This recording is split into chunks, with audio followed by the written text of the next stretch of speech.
तो आज जो हम क्वेश्चन करने वाले हैं उसका नाम है number of substring containing all 3 characters. ठीक है, तो ये भी हमारा स्लाइडिंग विंडो का पार्ट है, बट अभी तो हम स्लाइडिंग विंडो पढ़ रहे हैं तो हमको समझ में आएगा कि करना है। बट आपको मैंने हमेशा बोला है कि आपको पहले पैटर्न रिकॉग्नाइज करना है कि किस में फिट हो सकता है।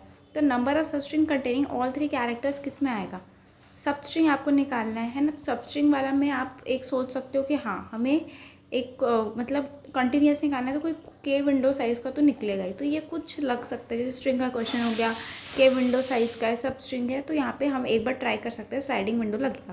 ठीक है, पैटर्न पहले रिकॉग्नाइज हो गया। अब देखते कर कैसे सकते हैं, जैसे कि ए बी सी आपको बताना है कि ऐसी कितनी सबस्ट्रिंग है जिसमें तीनों कैरेक्टर्स आते हैं। जैसे कि मान लो मैंने यहाँ से स्टार्ट किया, आपको पता है स्लाइडिंग विंडो में आप आई से स्टार्ट करते हो, लास्ट जे तक जाते हो। ठीक है, तो आपने यहाँ पे आए, यहाँ पे हमारा जे भी था। ठीक है, तो आपको ए मिला, ओके, आपने एक जगह ए को स्टोर कर दिया, ओके ए तो मिल गया मुझे।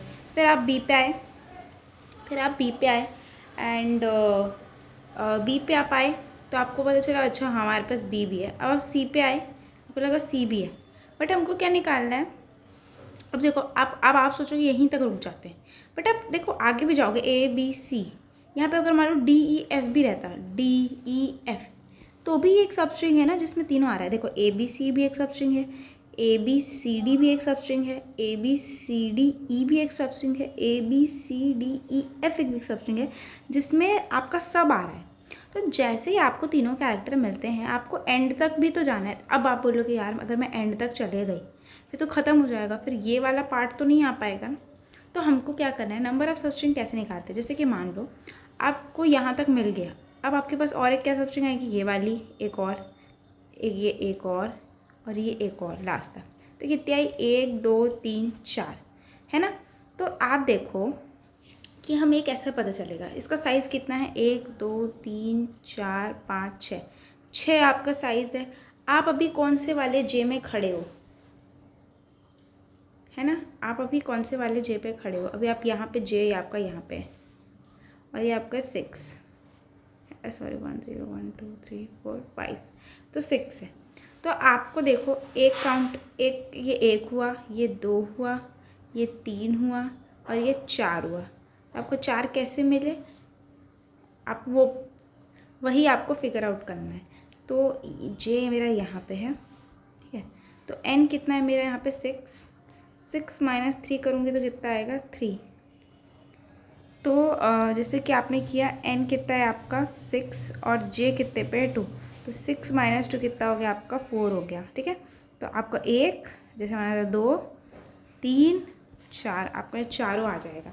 ठीक है, तो ये आपका, इसमें मैं आपको बताती हूँ क्या चीज़ थी। इसमें आपका मेन चीज़ था कि आपको बताया नंबर ऑफ़ सबस्ट्रिंग कैसे काउंट करते हैं, नंबर ऑफ़ सबस्ट्रिंग कैसे काउंट करते हैं, ये इसमें आपका मेन चीज़ था। अगर आपको ये आता था ना तो ये क्वेश्चन कुछ भी हार्ड नहीं है इसमें। तो बाकी हम जो जैसे स्लाइडिंग विंडो वाले पैटर्न कर रहे थे कि अच्छा ठीक है, जैसे अब देखो जैसे हम इसको कैसे करेंगे, हमको पता है हमारा स्लाइडिंग विंडो का जो टेम्पलेट होता है हम वही रखेंगे। ठीक है, हमारा पता है भाई, जब while J is less than N, ठीक है, तो जैसे ही कैरेक्टर आएगा हम एक वो बना लेंगे अनऑर्डर्ड मैप फ्रिक्वेंसी, है ना। जैसे ही वो आएगा एस ऑफ जे, उसको हम प्लस प्लस कर देंगे। ठीक है, अगर अगर अगर अगर मान लो कि ए इसमें इसका जो बना, इसका ट्रैवर्स करते करते अगर ए 1 या 1 से ग्रेटर है, बी 1 या 1 से ग्रेटर है, सी 1 या 1 से ग्रेटर है, अगर ये तीनों चीज़ें एक साथ हो रही है, 1 भी हो सकता है 1 से ग्रेटर भी हो सकता है, कोई दिक्कत नहीं है। ठीक है, अगर ये तीनों एक साथ हो रही है तो हमको काउंट जिस पॉइंट, जैसे देखो ऐसे यहाँ पे है ना, ए बी और सी, ठीक है, तो A1 है, B1 है, C1 है, इसमें एकदम सही है। ठीक है, फिर यहाँ पे भी ABC है, तो ये पे J कितना है 2 पे, और इसका N कितना है 6, तो 6 माइनस 2 कितना हो जाएगा आपका 4 हो जाएगा। तो 4 तो ठीक है ना। तो ये जैसे हमको ये वाली चीज़ एक ही साथ सारी कंडीशन फुलफिल हुई, हमने 4 ऐड कर दिया। फिर क्या होगा, देखो ये तो मिल गया और इसके आगे वाले सारे भी हमने सबस्ट्रिंग ले लिए, तो अब हमको फिर से कुछ करने की ज़रूरत नहीं है। अब हम आई को आगे बढ़ा देंगे। जैसे ही मैंने आई को आगे बढ़ाया, तो यहाँ पे क्या हुआ, वो वाली जो कंडीशन है कि A1 है, B मतलब 1 या 1 से ग्रेटर है, B तो 1 है, C भी 1 है, बट A नहीं है। तो हम क्या करेंगे, जे को आगे बढ़ा देंगे। पहले जे यहाँ था, पहले जे यहाँ था, है ना, आई अब यहाँ आ गया, जे को फिर आगे बढ़ा देंगे। जैसे जे फिर बढ़ गया, ओके, तो ये 1 हो गया, है ना, अपडेट हो गया 1।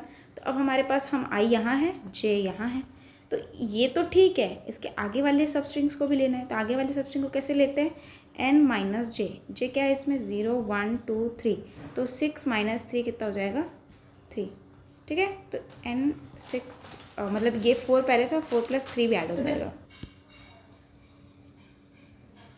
तो आपको क्या पता होना चाहिए था, नंबर ऑफ सब स्ट्रिंग कैसे निकालते हैं। नंबर ऑफ सब स्ट्रिंग निकालने का फॉर्मूला होता है n माइनस जे। ये फॉर्मूला बहुत ही सिंपल सा है। क्या करना है आपको, A B C D E F है, ठीक है। जैसे A B C मिला, कौन कौन सा हो सकता है, A B C एक सब स्ट्रिंग है, A B C D एक सब स्ट्रिंग है, A B C D एक सब स्ट्रिंग है, A B C D E F एक सब स्ट्रिंग है। चारों की चारों वैलिड है। तो इसको कैसे निकाला मैंने फॉर्मूला, n माइनस जे। तो ये एक चीज़ आपको आई होप समझ में आ गई होगी, है ना। तो अब उसके बाद ये आगे आपको मैं एक और टेस्ट केस पे रन करके दिखाती हूँ, AAACB। देखो आप जितना टेस्ट केस को समझोगे आप उतने अच्छे से कोड कर सकते हो, ठीक है, वो चीज़ है। तो आपका AAABC, ठीक है।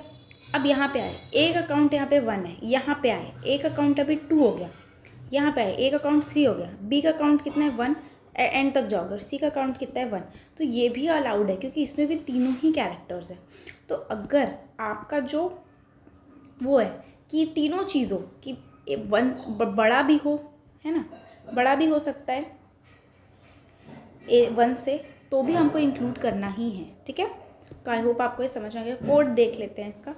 आपने एक ये बनाया आपका मैप जिसमें आप सारा स्टोर करोगे। जैसे आता है वो कैरेक्टर आप उसको इंक्रीज़ कर दोगे। जब ए बड़ा है मतलब ए का वो बड़ा है 1 से ज़्यादा हो सकता है, 1 या 1 से ज़्यादा, बी, तीनों एक ही साथ होने चाहिए, इसलिए हम एंड लगा रहे हैं, ठीक है। तो क्या करेंगे, काउंट का ये फॉर्मूला आपको पता होना चाहिए था, क्या है ना, टोटल नंबर सब स्ट्रिंग काउंट करेगा। और जैसे ही ये हो गया, अरे हमने तो सब स्ट्रिंग काउंट कर लिया, अब हमको आगे बढ़ना है, ठीक है। तो हम आई जो भी है, आई का कैरेक्टर कम कर जाएंगे और आगे बढ़ते जाएंगे। मैंने पहले यहाँ पे इफ़ कंडीशन लगा दी थी। अरे तुम इफ़ क्यों लगाओगे, वाइल लगाओ ना, जब तक जाते जा रहे हो। जैसे यहाँ पे A B C E है ना, ऐसा मान लो। तो ये वाला तो काउंट कर लिया आपने, जैसे ही आपको मिला ये वाला चीज़, है ना, A B C D E F A, यहाँ पे आपका कंप्लीट हो गया होगा, ये तो सही है बिल्कुल। बट अब उसके बाद ये वाले के लिए भी तो काउंट करोगे, इसको आई को जब आगे बढ़ाया आपने, अरे इसके लिए भी तो आप काउंट करोगे ना, इसके लिए भी बन रहा है, यहाँ पे जब आई आएगा तो भी बन रहा है। तो हम इसको काउंट अभी भी ए का एक है ना, तो इसीलिए ये इसमें वाइल लगेगा। मैंने इफ़ लगा दी थी, ये मैंने गलती करी थी, आप ये मत करना, ठीक है। तो वो तब तक ऐड होना चाहिए जब तक आई, मतलब जब तक तीनों चीज़ें हैं, ठीक है। तो बहुत ही छोटा सा प्रोग्राम था, बट इसमें मेन चीज़ें आपको याद होनी चाहिए थी। तो आपको इसके नोट्स मिल जाएंगे एंड आई होप आपको समझ में आ गया होगा। मेन चीज़ क्या थी, नंबर ऑफ सब स्ट्रिंग निकालने का मेन क्रक्स था, है ना। आपको ऐसे निकालते हैं, मैंने समझा भी दिया कैसे निकालते हैं। तो याद रखिए कि क्या करना है, तीनों कंडीशन होनी चाहिए तभी हम उसको वो करेंगे। अगर नहीं है तो नहीं, हम इसको नहीं लेंगे, है ना। हम सिर्फ जे को सिंपली आगे बढ़ाते जाएंगे। अगर ऐसा नहीं हो रहा है तो जैसे ए मिला, ओके ए मेरा 1 है, तो बी मिला, आगे जाते जाएंगे, आई तो यहीं पे आएगा, फिर जे यहाँ पे आ जाएगा, फिर सी मिला, जे यहाँ पे आ जाएगा, ठीक है। बहुत स्टैंडर्ड टेम्पलेट है, बहुत स्टैंडर्ड क्वेश्चन है, तो प्लीज़ ज़रूर करके जाना and all the very best.